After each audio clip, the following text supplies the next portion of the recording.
Hi, everybody. I'm Bonnie. I'm Director of Market Insights at Glassdoor. I've been in the market research and audience insights biz for about 15 years, and I started my research journey as a quantitative researcher, but now I'm about 50-50 quant and qual. And I've spent equal amounts of time on the vendor side and the brand side. So that's given me a really unique look and a helpful perspective on why some research projects go really well and why others fall short. So today I'm really excited to talk to you all about how to socialize segmentation insights to maximize your impact with stakeholders. And I picked this topic because segmentations are one of my favorite research projects to run, but in my opinion, they're also one of the hardest. There's just a lot of moving parts. And before we jump in, please feel free to ask questions in the chat or talk amongst yourselves or throw any of your best practices in there as I go along. But first question, does anybody else use the term socialize? Is that a little jargony? I used to say that I shared insights, but now I try to use words that convey more of a two-way relationship. So when I'm sharing something, that's just an action I'm taking around others. But when I socialize something, the group has to be a part of that conversation. So that's what I mean when I'm socializing insights. It means that my cross-functional stakeholders know the insights well enough, they've internalized them, and they can establish them as foundational insights within their own teams and leverage them consistently with confidence rather than, me just sharing a report doesn't necessarily mean that any of those other things will happen. And I suppose the next rung up the corporate jargon ladder would be operationalize, but operationalizing a segmentation is a whole lot harder in my opinion. We can talk a little bit about what that looks like if we have time at the end. That would be really tying your segmentation insights into measurable key performance indicators beyond the research business unit. So that's a little pie in the sky. So today we're just going to focus on the socializing aspect. All right, so here's our roadmap for the day. We're going to share some best practices.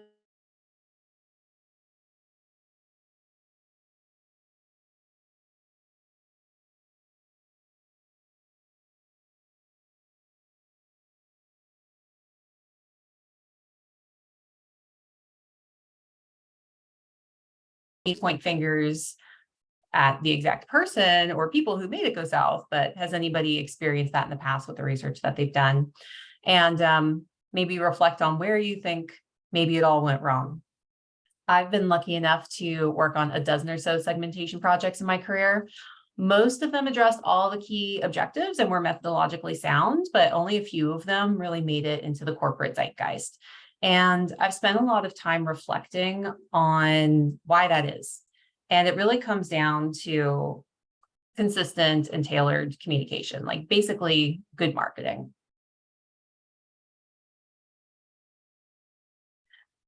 So here's our roadmap for the day. We're going to talk about a few things before you even get started with your segmentation project, how to set yourself up for success.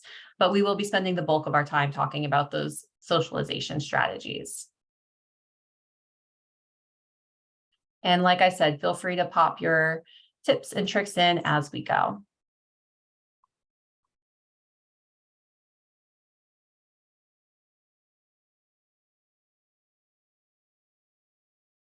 All right, so before you kick off, your insight socialization success starts before you even assign a vendor, before you even fully commit to running the segmentation analysis. So this is your pre-flight checklist. Successfully socializing segmentation insights starts before you kick off. You need to make sure that you've got alignment and stakeholder buy-in so that when you are finally sharing out all your amazing segmentation insights, that your whole stakeholder crew is with you. So what that entails is first, are all the key players aware of their role in the segmentation work stream? So everybody needs to know their role and be committed to seeing it through. At Glassdoor, we use RACI. So that's a framework for responsible, accountable, consulted, and informed, so that everybody who's a part of that stakeholder group knows what they are going to be responsible for doing. Second is their alignment on the key objectives for the segmentation research. So your stakeholders should be aware and aligned of the key research objectives, basically what's in scope and what's not in scope. One thing that can really wreak havoc on your segmentation project is people who have expectations that aren't met. And especially if those people don't make that fact known until you are actually presenting the final segmentation insights, that's a really tough question to handle in your final presentation. It's better to get that out in the open upfront. And then next, just even confirming that segmentation is the best research methodology to address your stakeholder needs. So a lot of times we get so excited or think that we need a segmentation, or even that your stakeholders might come to you and say they need a segmentation. But when you talk to them a little bit more, you might find out that that's maybe not what they actually need to address their research objectives. So do one last pressure test before you kick off to ensure that segmentation is the right fit. And sometimes you can even get away with qualitative research personas, or even a simple awareness and usage study that focuses primarily on your target audiences or key demos or key industries. Some signs that a segmentation might not be the right fit are that your stakeholders are going to make really big strategic decisions before the segments are finalized. So it's hard to kind of shoehorn the segmentation insights into those really big decisions after the fact. So if they're launching a suite of new products or a really big marketing campaign, trying to shoehorn the segmentations in on the back end, it's going to be difficult. And then another sign would be stakeholders are asking for deliverables that just don't really match up with segmentation outputs. So maybe they're more interested in user journey maps, precise alignment with DS or specific media channels, or even just a competitive landscape. And those are all things you can fold into a segmentation analysis. But if those are really the only things that are driving their interest, you might consider if, the segmentation piece is going to be the star of the show or not, and if it might be better to first address their needs with a smaller project and then see if a segmentation is still needed. Next, is everyone aligned on what the segmentation can and can't do? So is everyone clear on the type of segmentation that you're running? And the word segmentation can mean different things to different people, especially people in different business units. So folks in marketing might see segments as targetable audiences based on known characteristics. UX researchers might think about them as personas based off of qualitative product usage and behavioral patterns. And the data science team might think of segments as patterns in behavioral usage data. So, and the product teams, like, honestly, your guess is as good as mine. They surprise me every time. So typically market research segmentations are primarily based off of attitudes, wants, and needs. And the benefits are really getting to know each segment on a deeper level that helps you explain not just what they want, but the why behind their behaviors and decisions. So that also gives your segmentation a longer shelf life because those attitudes, wants, and needs are not very likely to change. So the point of all that here is just to be really clear up front about exactly what the type of segmentation that you're proposing and how it's going to benefit your stakeholders. And last point here, have you selected a vendor who can really support you and your stakeholders throughout the entire process? So this is really key. You will need their help reminding stakeholders about the key goals, outputs, use cases, and value throughout the entire process. You don't want a vendor that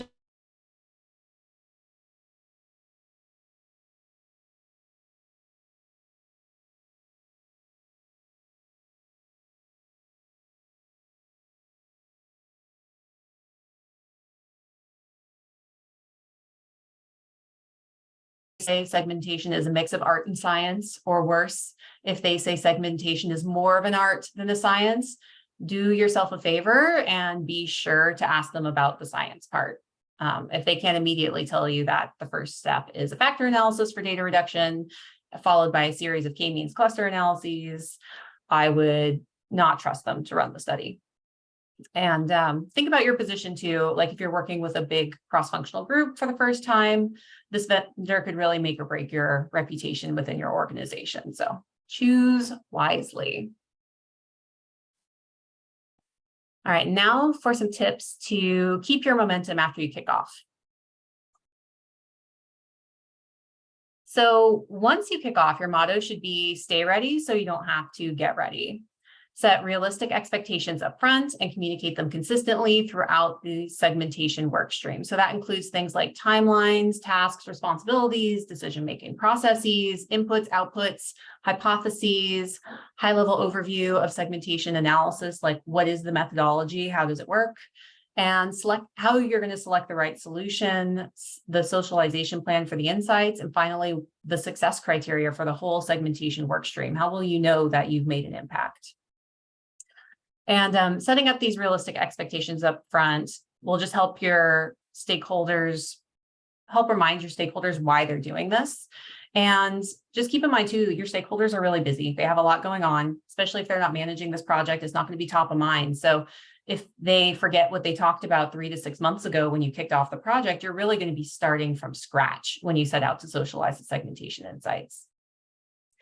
And you might be thinking, but Bonnie, what if some of my stakeholders are insights curmudgeons and it's hard to get them excited or bought in about anything before there's anything for me to share? And to those of you who are asking that, I would respond, how many of you have tried to win over an insights curmudgeon by creating like the best, most actionable, most insightful report of your entire career? Yeah, I've tried that with a few of my segmentation projects too. And it didn't really go the way that I thought it was going to go. So plus, if you're here listening to this webinar, I'm sure you're going to deliver the best possible report. So what else can you do to set yourself up for success? So setting these expectations up early, and then just setting the expectation that there are so many stakeholders that you will not let the perfect be the enemy of the good. So that means you're going for more of a general consensus, and the responsible crew will be the one who makes the final calls. But you also want to collect all the feedback. So even though maybe not everybody will get exactly what they want out of the segmentation, everybody's feedback is completely valuable. So bring those insights curmudgeons along for the ride. Show them that you value their perspective by encouraging them to ask questions or highlight whatever counterpoints come to mind. And they can be really helpful early on to help you pressure test like the load-bearing frameworks and structures and attitudes early on in the segmentation work stream, so you're not confronted with all of those after the analysis is already done. So listen to them, value their input, but do not put them above your other stakeholders in terms of, the priority of solving their problems. So what that means is, build for your super fans, create a segmentation that delivers the most value for the folks who really get it, because those are going to be the early adopters. And any of these insight curmudgeons that just kind of don't get it, if they're going to adopt these insights and really use them as foundational insights in their business unit, they're going to do it after they see somebody else be successful with it, or after they see somebody be really excited about it.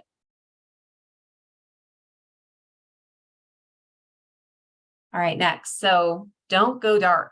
On the vendor side of the business, I've definitely been a part of some segmentation projects where we had a huge cross-functional kickoff with our client and then did not really interact with anybody except our primary research contact until the final report.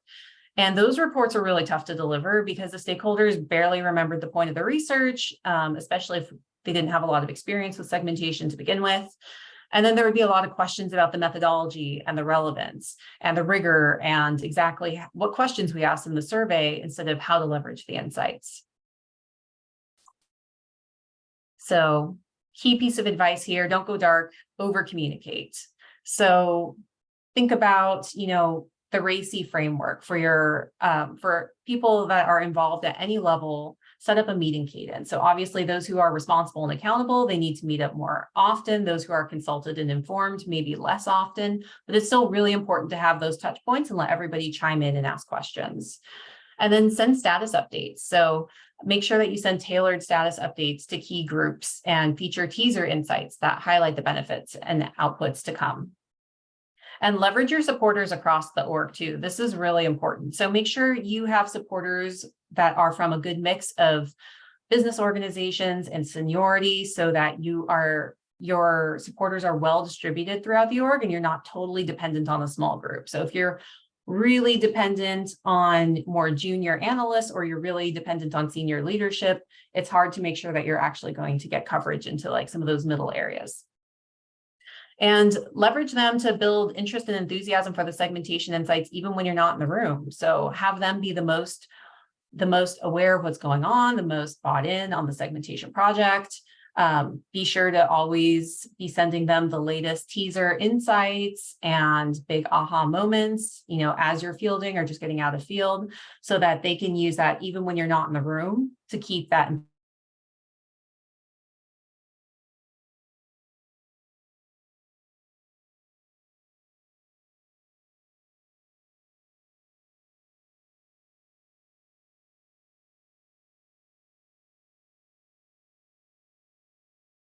We've tried some like special like email drip campaigns. We tried to put up an info center on our Confluence site. And since those channels weren't already part of people's usual daily mix of channels, they weren't super successful. So my advice would be to stick to tried and true channels where you know that your audience already is. Again, this kind of comes down to marketing 101. So I've had a lot of luck using email to inform, celebrate, call folks to action. For messaging like Slack and Teams, doing shout outs when there's a big milestone achieved, or somebody does something that gets some more visibility for the segmentation project or has a great idea, great time for a shout out. Reminders of upcoming deadlines and exclusive sneak peeks before you send them out to other folks. For meetings, that's a great time to question, align, and do data deep dives. Town halls, so when you go beyond your working group, generate some excitement and educate on key benefits across the org so that when the insights are ready and they do roll out more broadly, that these folks already have a sense of what it is and why it's valuable. And finally, newsletters. See if you can leverage cross-functional newsletters to showcase all the cross-functional value and collaboration that's happening on the segmentation project.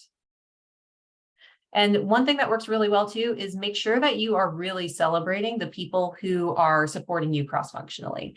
This is likely to be something that they don't do in their everyday lives. And the more that you can show them and their team, and especially their managers, that they're doing a great job, that they're contributing exactly the way that they're supposed to, and how it's going to help the organization be more innovative and insightful, that's going to really help you along the way and kind of build their confidence to be those insights ambassadors as the project moves forward.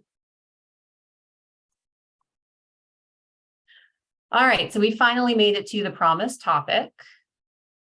So let's go through some socialization tips. So again, this kind of feels like marketing 101, but it's really important to focus on these basics because segmentations can get kind of wild and it feels easy or sometimes even necessary to cut corners here and there. And you might think, it's better if I spend more time on the report or the insights or the data or with the vendor because this is the part that matters. But really, if the socialization doesn't happen, none of it really matters. So tailoring messages, so different business units and varying levels of leadership are going to require a more tailored message to optimize insights. So this is just as true, like when you have the insights, you're ready to socialize them out, being really considerate of which teams need to know which pieces of information and help creating a message that really makes it clear to them what parts are going to be most useful for them to leverage and exactly how they'll leverage it. So for example, the product team, they're going to be really steeped in the user behaviors and unmet needs and areas for white space opportunity, whereas the marketing team, they might be more interested in sort of like the attitudes and a media mapping component and exactly like the demographic makeup of these segments and how they're going to target them and which messages will resonate the most. So next, tell a story. Your stakeholders obviously aren't going to remember every single data point you share, but they will remember a story that highlights where each of the segments falls into their unique business objectives. So really think about starting with like, what are the business objectives for your stakeholders and how can you tell a story to each of them that ties into their day-to-day life at work? And then assign ambassadors. So I've touched on this a little bit already, but leverage your supporters by asking them to be the segmentation insights ambassadors and plant them in teams across the org. Because you can't be in every single room every time there's a question. Sometimes there might be conversations when you're not there about like, how do we use this? Is this really valuable to our org? It's extremely helpful to have these folks embedded in the teams and know that that's their role so that they can support the segmentation insights, support their team where it's applicable, and at least be in the room to be able to capture questions and bring them back to you if you weren't actually in that room. And then last is focus on KPIs. So help your stakeholders win big in their role by demonstrating how segmentation insights can help them improve their KPIs. So everybody is trying to prove that they're doing work in a way that is benefiting the organization overall. And the more that you can tie the segmentation insights into key performance indicators and how people are actually measuring themselves, the more likely they're going to be to use that.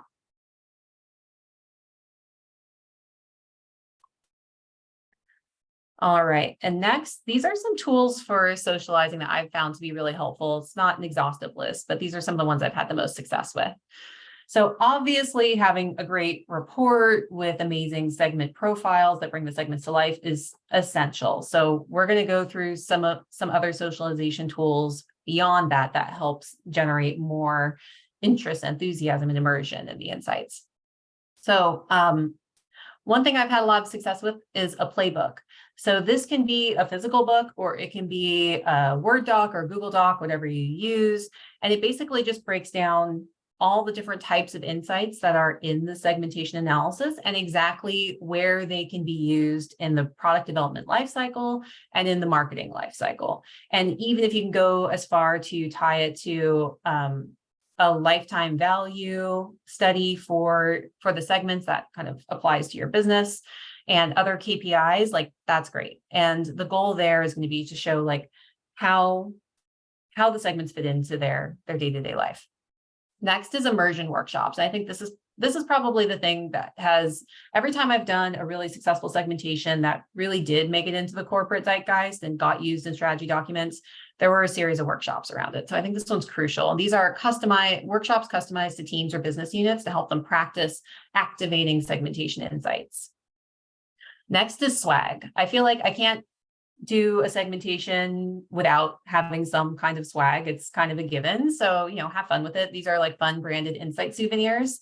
And what's nice is it's usually a nice little tactile thing that lives on somebody's desk, just to remind them that we did this big thing. Especially, it's really important for your insights ambassadors and stakeholders as kind of like a souvenir of your time together, and just a nice friendly reminder that they have those insights handy whenever they need them.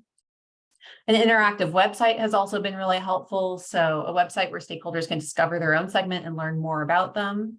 An opportunity analysis is pretty crucial. So leveraging an existing lifetime value analysis or creating a new one, and elevate segments to help kind of plug them into your org strategy.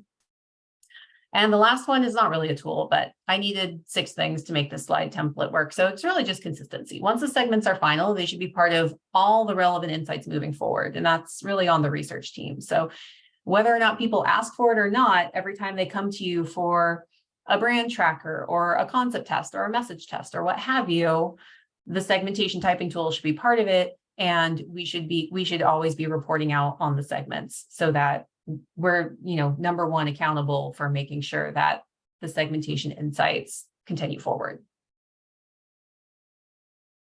So now we're going to go into a little bit more detail on each of these.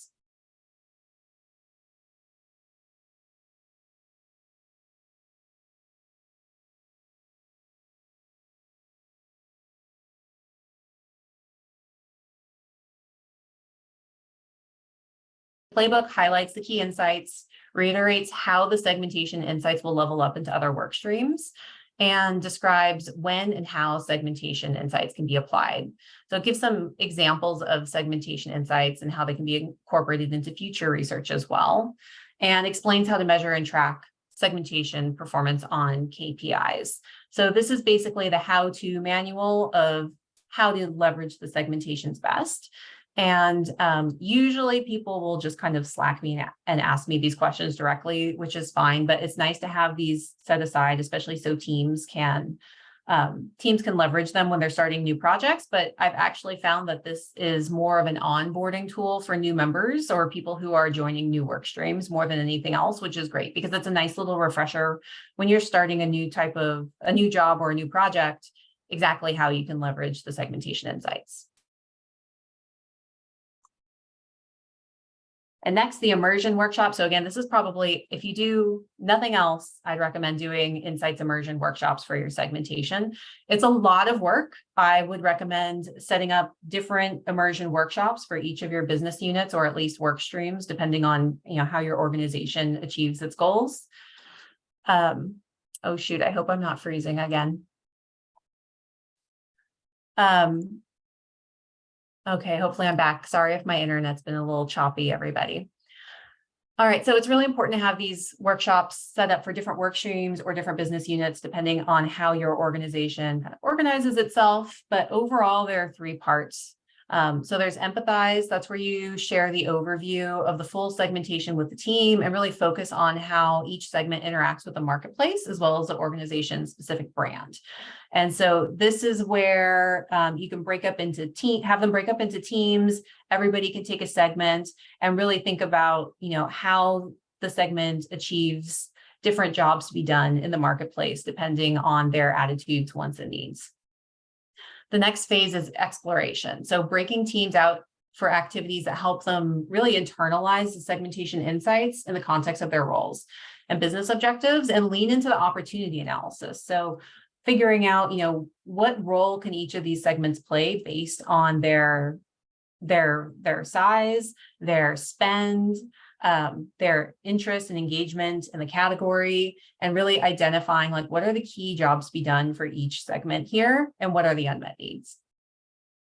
And then the last one is identify. So come back together as a group and share insights from the exploration phase. And then one thing that we do a lot is we'll dot vote on key jobs to be done or key value props if it's for a marketing team, and begin applying the design thinking framework to add some structure to the new ideas and develop testable hypotheses. And having new ideas and testable hypotheses is really a great outcome for these workshops. A lot of times, if you get product folks in a room, they immediately want to just solve all the problems because that's what they do in their job and they're really great at it. But a lot of times we try to get to the point of can we focus on ideation? Can we focus on concept development and end with testable hypotheses before we race off and do something? All right, some swag ideas. I actually have some examples in my desk because I have several segmentation swag pieces just laying around. I've done so many of these, but one of my favorites is segmentation trading cards. So they kind of look like this. And then on the back, you have different little insights to share, of different kinds of ways of highlighting key findings for each of the segmentations. And they're really fun to kind of just shuffle through. And we even have a QR code. One of these has a QR code that links back to the report so that if our folks ever, oh, here we go, that one right there. If our stakeholders ever forget where the report is, they can just scan it on their phone and then boom, it's right there. So those are always a great one. Oh my gosh, I just realized this is the wrong slide. Sorry, folks, if you're seeing a draft there. But next, posters, always great too. Something that they can put up on their behind their desk. We've had a lot of luck with Zoom backgrounds as well. So just a fun Zoom background that has maybe a picture, an icon of the segment, and some fun insights in the back. Coffee table book, something you can print out and keep on your desk that shows what the segments are, how to use them. Stickers, notebooks, always really fun. All right, and next, interact.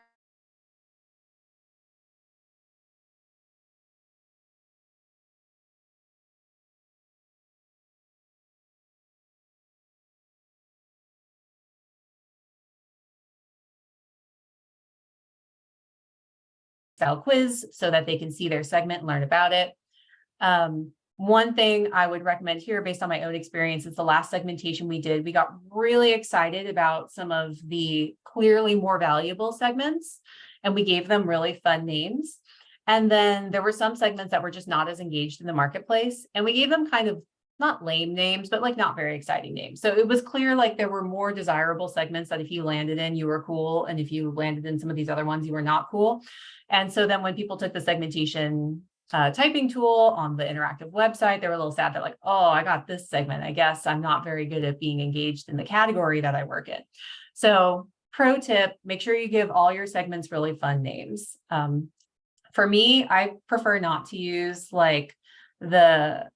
adding an actual person name in them. So one of our segments, we call them community cultivators. I wouldn't call them community cultivator Collins or something like that, just because I don't know, personally, I think it sounds silly, but you all do you. Just make sure that they sound equally cool if you do have a website where everybody in the company is going to be taking it. And then the website's also a great place to feature your sizzle reel. So if you do some follow-up qual, that really kind of adds more personality to your segments. The sizzle reel can live on the website. Quizzes with prizes. So if you do have sort of a lessonly thing in your organization, or you want to build in a quiz just with your survey tool, offer prizes for folks who, take the quiz first or get the most right answers or have the best open-end response, something to kind of generate a little bit more enthusiasm there. Digital swag, again, you've got the Zoom backgrounds, badges, Slack teams, avatars. If you can get people to be excited about which segment they're in, again, it's really important to make sure they all sound cool for this to be most effective. Then you can kind of have like a segmentation like Pride Week or Pride Day, where everybody is kind of like rocking the Zoom backgrounds and the Slack avatars and that kind of thing. So that's been really fun.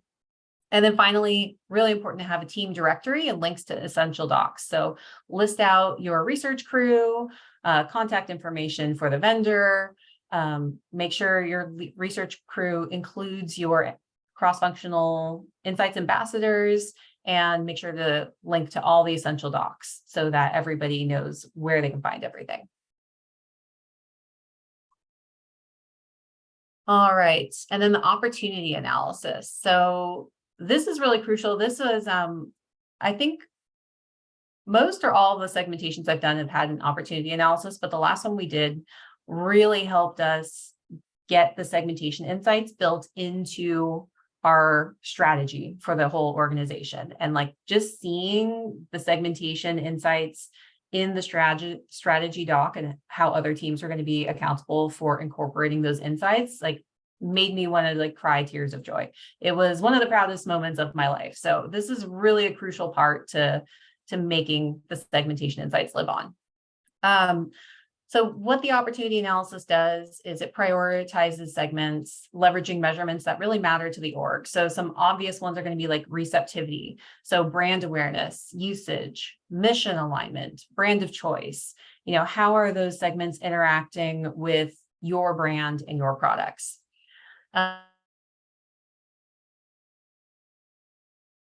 And marketplace engagement, et cetera. And thinking about, how do you, when you think about what makes your consumers or customers valuable, what kind of forward-leaning variables are you considering as well? So next, it frames the insights in a meaningful way. So when you think about which segments have the most opportunity and the least opportunity, think about what you're actually saying. So is it that there's early adopters versus late adopters? Is that how the opportunity is showing up? Is it valuable versus growable?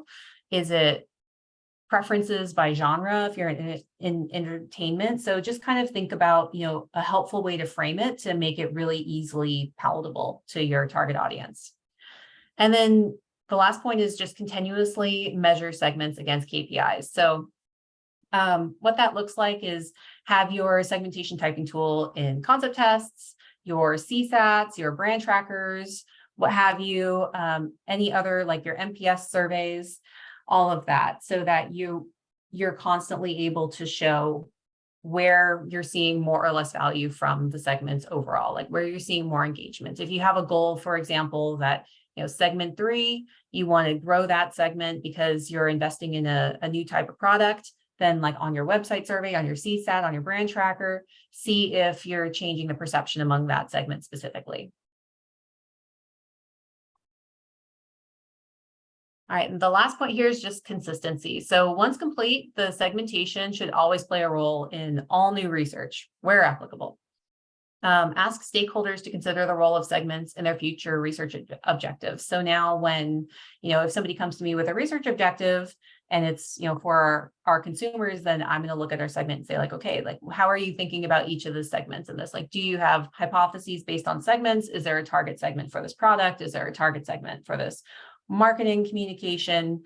And really kind of going back to the insights to help us frame things up so that we can get really specific on what exactly we're testing. Because if we, revert back to looking at more of like a gen pop view, it just gets murkier to interpret the results, and the segmentations have been a really helpful lens in helping us get deeper and figuring out the why. And continue to leverage segmentation insights in workshops and ideation sessions. So one thing I love about our segmentation research is that once I created the insights immersion workshops based on the segmentation insights as a foundation, now every time I do a workshop, it's basically like a pre-packaged product ready to go. Like I just have to kind of go in there and change out, like I can use a lot of the same activities and just kind of change out some of the research objectives depending on which team I'm working with. But the insights are the same, and it's just how we're leveraging them and what specifically we're looking at. So it's a great way to merchandise your segmentation insights. And then set goals for product satisfaction and messaging by segment. So sometimes it can be really hard to get like KPIs attached directly to the segments. Some folks will go as far to do a behavioral lookalike model for their attitudinal segmentation. And sometimes that works and sometimes it doesn't. When it does work, it's really cool because then you can really kind of measure like what's the click rate, what's the, what does the CTA action look like by segment? If you can do that, amazing. But if not, even just looking at how the different segments are reacting to products in a satisfaction survey or messages and message tests, that's a great way to set goals too. And then celebrate new segmentation insights and insight activation wins. So always celebrate a win. That's like one of the biggest takeaways, especially when it comes outside the research team. So we can reward that good behavior and show all of our cross-functional friends what it looks like to win with segmentation insights. All right, and I think that's all I have for you all. So if there are any questions, feel free to put them in the chat and let me know.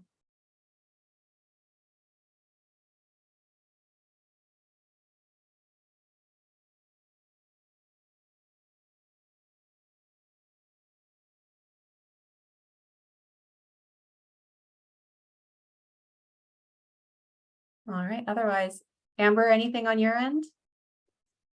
Yeah, I did actually have a couple. I did hear in the very beginning of the presentation, you said that segmentation was your favorite type of research. Is there a specific reason why, or is it just the overall process that you really enjoy? I love really complicated projects, and I think one of my favorite things about segmentation is that you're taking the entire marketplace and then you're kind of distilling it into these different people, personalities. And then at the same time, you're kind of balancing that against all the different kinds of people and personalities. Okay.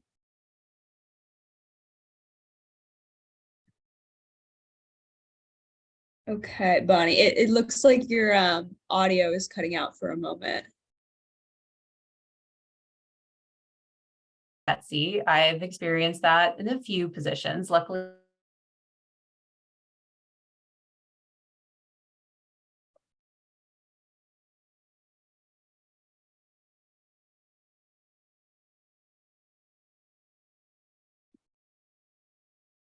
sorry, folks. Know who your supporters are and bring them in the room with you when you're talking to those who like the insights. I call them insights curmudgeons, basically people who are a little wary of research and its impact on their work streams. But have your supporters in the room and really build for them and kind of like demonstrate what it looks like to have a productive conversation about insights and kind of show them like where it can really help. And make sure you really lean into advice from the leaders who are not fans of research. Like if they have, even if they have questions or if they have counterpoints, like lean into that up front, show that you're open to that conversation. But then again, build for your super fans, build for the people who really love it, and make sure you're demonstrating the value and showcasing the wins.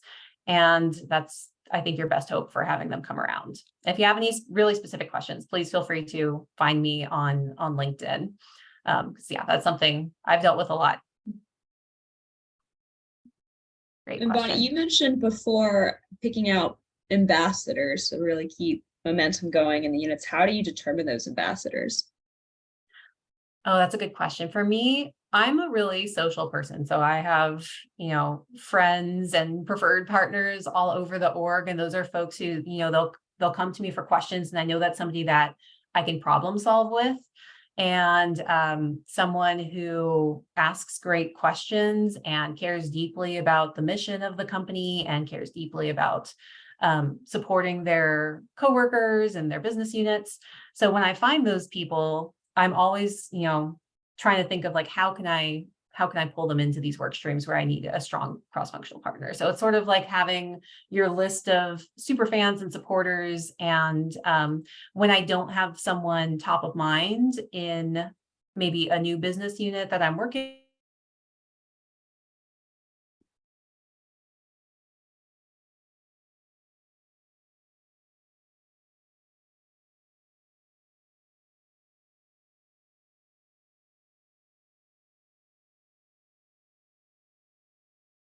worth it too, because again, like there's folks, on the product team and on the biz ops team where they might not feel comfortable asking me a question because they don't want to seem like they don't believe in the work I do, but they might talk amongst each other, and having somebody on their own team who can help them understand how they can use the insights and justify why the insights are valid and helpful is going to be sometimes a more credible messenger than I am.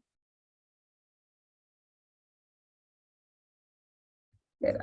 That's great. It's always good to have an ally on your team, building better trust. And my last question for you was, I know that it's important to have fun segment names, but how do you come up with your fun names? Do you have like a tried and true method? Do you focus on alliteration? It's always entertaining to see everyone's thought processes when they come up with their names. Oh yeah. I feel every time I've come up with segmentation names, I'm a little kooky by the end of that day. But I think alliteration is really important. That just makes them more memorable. The last segmentation, we had 2 alliterations that started with C's, and they got really, they got confused. So sometimes people would say like, they're basically all of the segment names had 2 words. And so sometimes they would kind of mix up the words for those 2 segments. So I would say like alliterations are important, and then trying to focus on like different letters with the alliterations. And then I also prefer to stay away from, like I said, using like proper names like Sally or Dave or anything like that, especially like it can get a little murky nowadays with how you want your segmentation to be like picture. Like when somebody thinks of a name, the names have really strong connotations. So it's like, if you're going to use a name, you have to get it so right, I think, to make sure that you're using names that are best representing the segment and the marketplace and being inclusive. And I prefer just to stay away from them. So that's kind of it. And usually I like to have like one adjective and one noun. So one that we have right now is the community cultivators. So that's my process. But I think it's a very personal thing. I also think every time I have come into a job where recently, like, within a year before I entered that role, somebody did a segmentation before me. Never liked their segmentation. I've never liked their names. It's a very personal experience. I think for researchers, we're all picky. So I'm not saying I'm the expert on the subject. We all seem to have our own preferences there. Got it. Are there any more questions from the chat? So I'm not seeing any at the moment, but I'll give them a couple extra seconds to see if they have got anything else to type up real quick. And if any of you have any questions, please feel free to find me on LinkedIn. I'm always happy to talk about segmentation insights. Alrighty, Bonnie, I think that was it. Thank you so much for your time today and your wonderful presentation. All right, thank you. Thanks, everybody. Thank you. Have a good